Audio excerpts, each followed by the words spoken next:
치유하러 오신 예수님. 치유하러 오신 예수님. 새가족실에서 교회에 처음 오신 분들을 만나다 보면 참 다양한 사유로 교회에 찾아오시는 분들이 있다 깨닫습니다. 어릴 때 교회 가본 이후로 교회와 완벽하게 담을 쌓고 지내다가 다시 나온 분들도 계시고요. 누군가의 권유를 받아 생전 처음 교회에 나온 분들도 계십니다. 주변 이웃이 하도 좋다 해서 한두 번 따라다니다가 좋은 사람 만나고 좋은 말씀 듣는 것이 좋아 하나님의 말씀을 받아들이는 그런 분들도 계시죠. 그리고 거룩하비도 운정교회 찾는 분들의 특성 가운데는요, 이 신도시라는 특성도 있습니다. 신도시에서 어떤 일이 많이 일어납니까? 이사입니다. 평안하던 삶에 갑작스런 변화가 일어나는 거죠. 물론 직장을 옮겨야 해서 예정하고 계획한 대로 이사를 오는 경우도 있지만 안정적인 삶에서 벗어나 파주 이 땅, 이 파주로 내 동댕이 쳐져서 쓰라린 마음을 부여잡고 교회로 찾아오시는 분들도 계십니다. 또 가족 중 누군가가 목숨이 오갈 정도로 아픈데 누군가 이 전능자를 의지하고픈 마음으로 교회 문턱을 찾아 그 문을 두드리는 분들도 계십니다. 또 건강의 이상을 느낀 후에 이 삶의 공허함을 느끼고 어렸을 때 나 그래 교회 다녔지라고 생각하며 교회로 찾아오시는 분들도 계시죠. 이 교회를 찾는 일은요, 나이를 떠나서 일어납니다. 엄마 손을 붙잡고 교회에 출석하는 아이도 있고 교회에 다니지 않다가 나이가 들어서 중년과 노년의 때에 교회로 오시는 분들도 있죠. 날이 갈수록 건강은 쇠약해지고 장례식장 가는 일이 부쩍 많아지면서 내 인생이 이렇게 끝나나 이런 생각이 들며 교회를 찾아오는 분들도 계시죠. 아무튼 각자 삶의 이유와 무게를 가지고 교회를 찾아옵니다. 그런데요, 교회를 나올 때 예수님을 찾을 때 우리는 각자 어떤 작은 이 조그만한 변화에 대한 기대를 가지고 찾아옵니다. 아마 물론 여러분도 내 삶에 교회에 가면 뭔가 변하겠지라는 이 작은 기대와 소망 가지고 분명 찾아오셨을 겁니다. 본문에도 그런 사람이 한 명 나옵니다. 마가복음 9장 18절 말씀인데요, 같이 한번 읽어보겠습니다. 귀신이 어디든지 그를 잡으며 거꾸러져 거품을 흘리며 이를 가하며 그리고 파리해지는지라 내가 선생님의 제자들에게 내쫓아달라 하였으나 그들이 능히 하지 못하더이다. 오늘 본문은요, 자식 문제로 이 자신의 능력의 한계 앞에 몸부림치는 한 아버지의 모습을 보여줍니다. 한 아이가 있는데요, 멀쩡히 잘 살아가다가 갑자기 심한 경련을 일으킵니다. 땅에 엎드려 구르고 거품을 흘리죠. 때로는 파리해져 죽을 것처럼 보입니다. 이 아이가 어떻게 될까 봐 모든 식구들은 불안하고 고통스러운 삶을 살아야 했습니다. 이 아이를 온전히 고쳐주고 싶었지만 부모의 능력으로는 어떻게 할 수가 없었습니다. 만신창이가 된 몸과 마음을 부여잡고 주님을 찾아온 이 한 명의 아버지입니다. 우리도 나이가 들면서 스스로 할 수 있는 것이 많지 않다는 것을 한 번씩 느끼고 살아갑니다. 말도 마찬가지입니다. 내가 하고 싶은 말이 있어도 가족들이, 사랑하는 사람들이 상처받을까 봐 상대방의 연약함 때문에 말도 제대로 하지 못합니다. 또 내 몸이지만 내 마음대로 못하죠. 나이가 들면서 한두 군데 아프다는 신호를 보내며 이 내 몸이 늙어가는구나 서글퍼질 때도 있습니다. 자식은 더하죠. 오기야 금이야 키웠지만 그 정성과 수고는 몰라줍니다. 혼자 큰 것처럼 부모를 대할 때마다 내가 괜히 낳았구나 후회하죠. 아무튼 이런 문제도 우리에게 다가올 때가 있습니다. 우리 가운데 자녀 문제로, 경제 문제로, 인간관계 문제로, 부부 문제로 웃음을 잃고 그저 하루하루를 지내고 있는 성도님들이 분명 계실 것이죠. 이 말씀 가운데 하나님께서 주시는 음성을 듣고 하나님께서 주시는 지혜를 얻기를 간절히 소망합니다. 첫 번째입니다. 교회는 이 땅의 소망입니다. 교회는 이 땅의 소망입니다. 어떤 사람이 귀신 들린 아들 데리고 주님을 찾아오는 장면이 이 본문의 말씀이죠. 그런데 하필 이때 예수님은 그곳에 계시지 않았습니다. 베드로와 야고보와 요한을 데리고 산에 올라가셔서 계시지 않는 그런 상황이죠. 예수님이 안 계실 때 찾아온 이 사람은 제자들에게 자신의 아들을 고쳐달라 말합니다.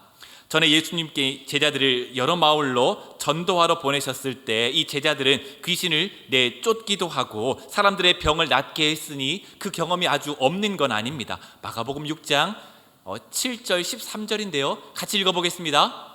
12제자를 부르사 둘씩 보내시며 더러운 귀신을 제어하는 권능을 주시고 많은 귀신을 쫓아내며 많은 병자에게 기름을 발라 고치더라.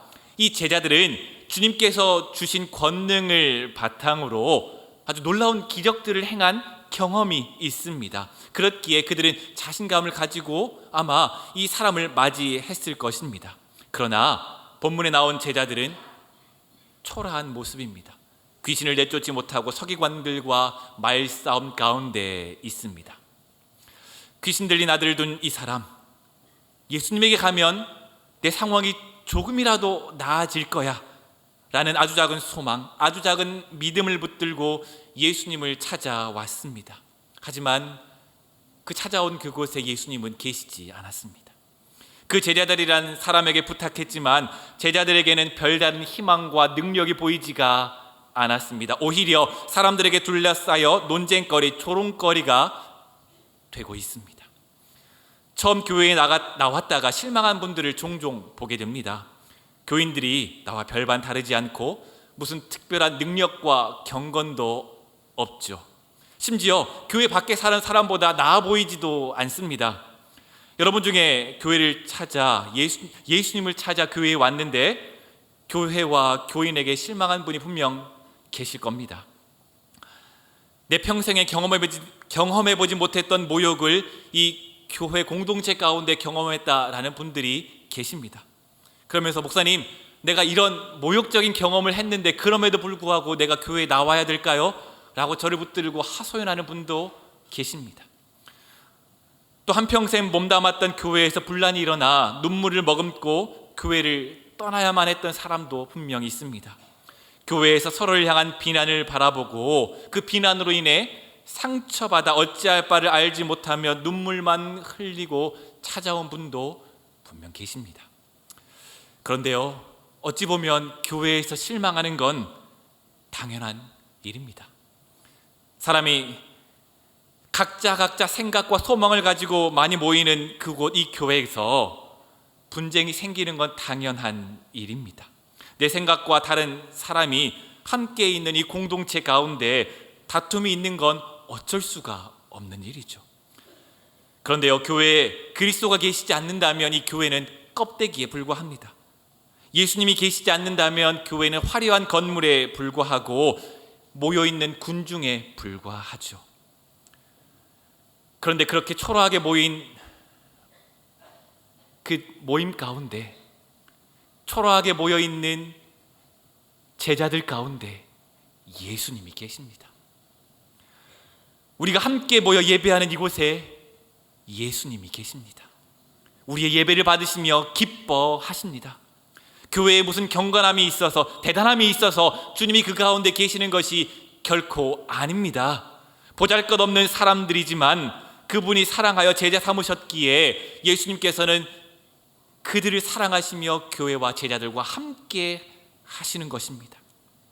내가 다른 사람을 바라보며 그 사람을 보잘것없는 사람이라 정죄했지만 그 사람조차 사랑하시는 분이 예수님이시죠. 그리고 그 사람을 정죄하는 내 모습을 바라보시며 안타까워하시는 분도 예수님이십니다.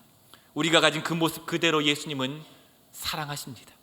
그리고 연약한 자신의 모습을 나 스스로 바라보고 깨달으며 그 모습에서 구원하기 위해 우리를 이 교회로 불러주신 것이죠. 교회는 하나님이 거룩한 백성으로 삼으려고 불러낸 문제투성이의 사람들입니다. 교회가 부족하기에 실망하셨습니까?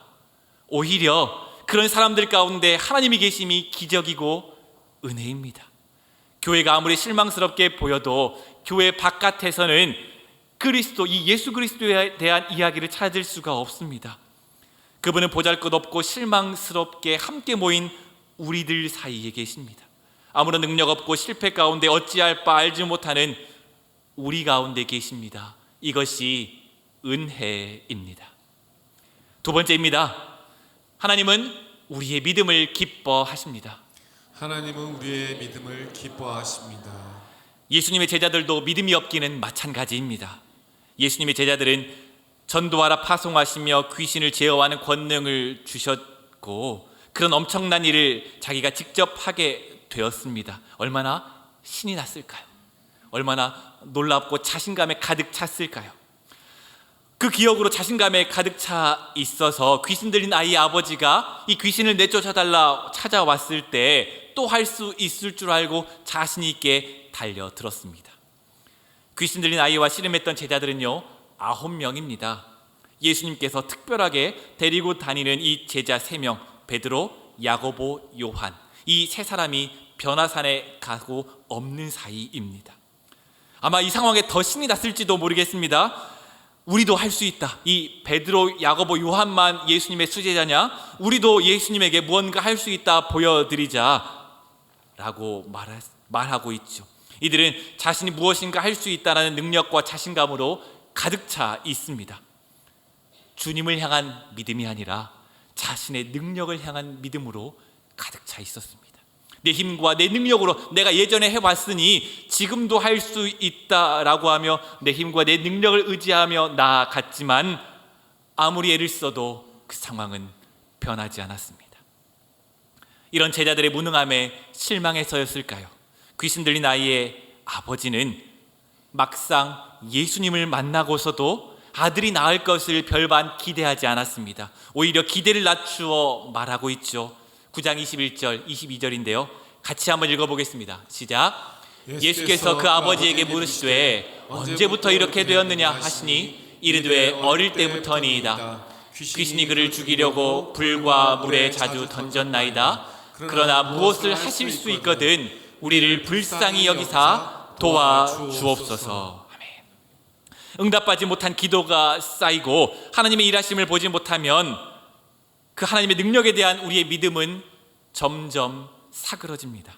귀신 들린 아들과 이 씨름한 많은 나날, 희망과 좌절, 부끄러움과 원망, 죄책감이 아버지의 마음에 켜켜이 쌓여있죠. 그리고 제자들이 고치지 못하는 모습을 보면서 나에게 과연 희망이 있을까? 라고 말하며 주저앉았습니다. 그래서 그는 이렇게 말하죠. 예수님, 무엇을 하실 수 있거든 우리를 불쌍히 여기사 좀 도와주십시오. 아들을 고치기 위해 많은 재산을 허비했습니다. 그 가정은 웃을 날이 없었습니다. 낫지 않는 이 병을 바라보며 후회와 자책만 가득합니다. 아이가 어릴 때부터 평범하게 시간을 보내지 못하고 무언가 쫓겨야만 했던 삶의 고백이 이 안에 담겨 있습니다. 그런데요 예수님은 이 사정을 알면서도 이 사람을 향해 꾸짖습니다. 예수님이 말씀하시죠. 할 수 있거든이 무슨 말이냐? 믿는 자에게는 능히 하지 못할 일이 없느니라. 믿음을 강조하십니다. 나와 상관없이 어딘가에 계시는 그저 나와 상관없는 신의 존재에 대한 믿음이 아니라 나를 위해 여기 계시는 하나님, 가까이 계시며 나를 지키시고 돌보시며 온전케 하시고 회복케 하시는 하나님에 대한 믿음입니다. 무슨 사정이 있든지 간에 그분의 이름을 부르며 나오는 자들에게 은혜를 베푸시는 이 하나님의 은총에 대한 믿음입니다. 하나님은 이 믿음을 기뻐하시죠. 이 믿음에 크고 작음이 있을까요? 강하고 약함이 있을까요? 믿음이 작거나 약해도 여전히 믿음은 믿음입니다. 어둠 가운데 반딧불 꽁무니에서 나오는 빛, 어릴 때 보신 적이 있을 테죠. 그 빛은 매우 작지만 우리는 저기 반딧불이 저기 있구나 라고 금방 알아차립니다. 깜깜한 밤에는 아주 작은 빛이라 할지라도 빛나기 때문이죠. 이런 반딧불 같은 이 작은 믿음도 깜깜한 삶 가운데에서는 빛나기 마련입니다. 그 믿음을 찾으시고 기뻐하시는 하나님께서 우리의 연약하고 작은 믿음을 바라보며 믿음 없다 책망하시겠습니까? 문제가 많고 믿음이 작은 그곳, 하지만 예수 그리스도의 이름으로 함께 모이는 그곳에 소망이 있습니다. 그리스도는 연약함 가운데 함께 하십니다.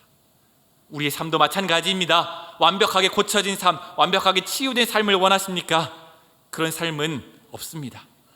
하지만 하나님을 향한 신락 같은 믿음, 겨자씨 같은 믿음을 붙들고 우리의 삶을 마주하며 나아갈 때 그곳에서 하나님께서 주시는 은혜와 은총과 치유와 회복을 경험합니다. 우리의 자녀를 볼 때도 마찬가지죠. 무언가를 대단한 걸 성취하는 걸 바라는 건 아닌데 하라는 거는 안 하고 그저 놀기만 합니다. 한없이 부족해 보이죠. 하지만 언제 이 자녀가 완벽해질까요? 부족하지만, 연약하지만 믿어줄 때 온전해집니다. 무언가 대단한 것을 성취해서가 아니라 그저 그곳에 있는 것 자체로 함께 기뻐하고 즐거워하며 믿어주고 인정해줄 때 그것이 우리 자녀에 대한 믿음과 사랑으로 완성되는 것 아닙니까? 연약함 가운데 하나님을 붙드는 믿음, 그 믿음이야말로 하나님을 기쁘시게 하는 믿음입니다. 하나님은 우리 믿음을 연단하여 온전하고 강한 믿음에 이르게 하시죠. 그리고 그 첫걸음은 내 믿음이 작고 약하고 연약하다는 걸 깨닫는 데부터 시작합니다. 무언가를 대단한 걸 해서 믿음이 자라는 것이 아닙니다. 오히려 하나님이 위대하고 전능하고 높으신 분임을 깨달을 때 내 믿음이 작음을 알게 되고 우리는 그때 오히려 하나님께 더욱더 매달리며 나아가는 거죠. 부르짖는 아버지를 꾸짖으실 때 그 믿음이 작다 그를 내치지 않았습니다. 그 작은 믿음을 온전케 하셨습니다. 우리도 이처럼 우리의 작은 믿음 붙들고 하나님이 누구신지 아는 일에 힘써야 합니다. 그리고 내 믿음이 보잘것없고 얕고 작았음을 깨닫고 온전케 하시는 하나님께 나아갈 수 있습니다. 세 번째입니다. 기도할 때 우리 삶에서 회복과 치유가 일어납니다. 기도할 때 우리 삶에서 회복과 치유가 일어납니다. 9장 24절인데요. 함께 읽겠습니다.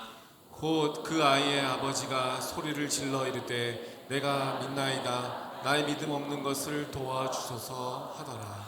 주님의 책망에 정신이 든 그는 주님을 향해 부르짖습니다. 내가 믿습니다. 내가 믿음 없는 것을 도와주십시오. 부르짖죠. 이 기도는요, 우리 모두의 고백이죠. 우리 모두의 삶의 현재 모습입니다. 믿음이 없습니다. 그런데요, 믿음이 없기에, 믿음 없음을 알기에 도와달라 기도합니다. 연약할 때 주님을 찾는 것 그 자체가 믿음입니다. 한 번도 보지 못한 하나님을 아버지라 간절히 부르짖는 것 그 자체가 믿음입니다. 이 믿음은 어디에서 왔을까요? 우리는 잘 모릅니다. 확답할 수도 없습니다. 하지만 이것은 하나님의 은혜임을 조심스럽게 고백하죠. 그래서 우리는 믿음의 부족을 긍휼히 여기시며 도와주시며 찾는 우리를 그 믿음 가지고 찾는 그 하나님 앞으로 나아가는 거죠. 크신 하나님을 바라보며 내 믿음이 얼마나 작고 초라한지 깨닫는 그 사람은 낙심하며 좌절하고 절망할 수가 없습니다. 오히려 하나님께 더 가까이 나아갑니다. 마음이 가난한 사람의 믿음이 받는 하나님 나라의 복입니다. 이 아비는 믿음이 없다고 생각했기에 예수님을 더욱 의지했습니다. 믿음이 없다는 것을 알고 고백합니다. 그렇습니다, 주님. 내게는 믿음이 없습니다.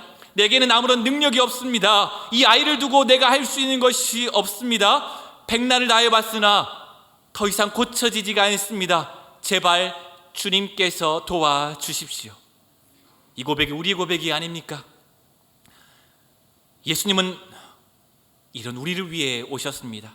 이런 우리 삶의 진짜 생명이 무엇인지 알려주기 위해 오셨습니다. 교회를 찾으며 자신이 감당할 수 없는 문제 앞에 어찌할 바 알지 못하는 우리를 두 팔 벌려 환영하십니다. 믿음을 가진 후에 찾아오라 내쫓지 않으십니다. 연약한 믿음, 작은 믿음을 붙들고 절박한 목소리로 예수님을 찾는 그 믿음에, 그 부르짖음에 응답하십니다. 우리도 이 귀신 들린 아이의 아버지가 드린 짧은 기도를 회복해야 합니다. 자기가 정말 할 수 없으니까 도와달라는 겁니다. 오직 주님이 도와주실 때 이것이 가능하다라는 짧은 고백입니다. 귀신 들린 아이의 아버지가 그런 고백을 했을 때요, 제자들은 속으로 그를 비웃었습니다. 다 큰 어른이 부끄럽지도 않나 주책이네. 아니 어떻게 저렇게 부끄럽지도 않는지 소리 지르고 있냐. 하지만 제자들에게는 이런 고백이 없었기에 그들의 믿음은 더욱 능력이 없었습니다. 우리의 삶에도 능력은 없습니다. 살고 있으나 생명은 없습니다. 연약함은 있으나 온전함은 없습니다. 언젠가부터 내 믿음, 내 능력을 자랑하고 있는 것이죠. 자꾸 보잘것없는 능력을 자랑하느라 온전케 하시는 하나님의 능력을 보지 못하고 있는 것입니다. 그렇다면 어떻게 온전해질 수 있을까요? 주님은 우리에게 말씀으로 깨닫게 하십니다. 9장 26, 27, 29절인데요. 우리 같이 한 목소리 읽어보겠습니다. 귀신이 소리 지르며 아이로 심히 경련을 일으키게 하고 나가니 그 아이가 죽은 것 같이 되어 많은 사람이 말하기를 죽었다 하나 예수께서 그 손을 잡아 일으키시니 이에 일어서니라. 이르시되 기도 외에 다른 것으로는 이런 종류가 나갈 수 없느니라 하시니라. 아멘. 예수님은 이 땅에 오셨습니다. 우리를 회복하고 우리의 삶을 치유하기 위해 오셨습니다. 제자들과 함께 살아가시며 영원한 생명을 알게 하시고 기도할 것을 가르쳐 주십니다. 기도하며 나아갈 때 우리의 삶 가운데 나는 능력이 없지만 주님께서 우리의 삶을, 우리의 연약함을 온전케 회복해 주실 것입니다. 이 대림절 기간 동안 복음으로 오신 예수님을 깊이 묵상하면 좋겠습니다. 그 주님의 말씀을 우리 삶 가운데 받아들일 때 예수님이 2000년 전에 온 것이 아니라 지금 이 땅 가운데 내 삶 가운데 오심을 믿고 받아들일 때 우리의 삶은 온전히 치유되며 연약함은 회복되고 우리의 삶 가운데 생명이 넘쳐날 것입니다. 이 삶이 우리 삶 가운데 넘쳐나길 주님의 이름으로 축복합니다.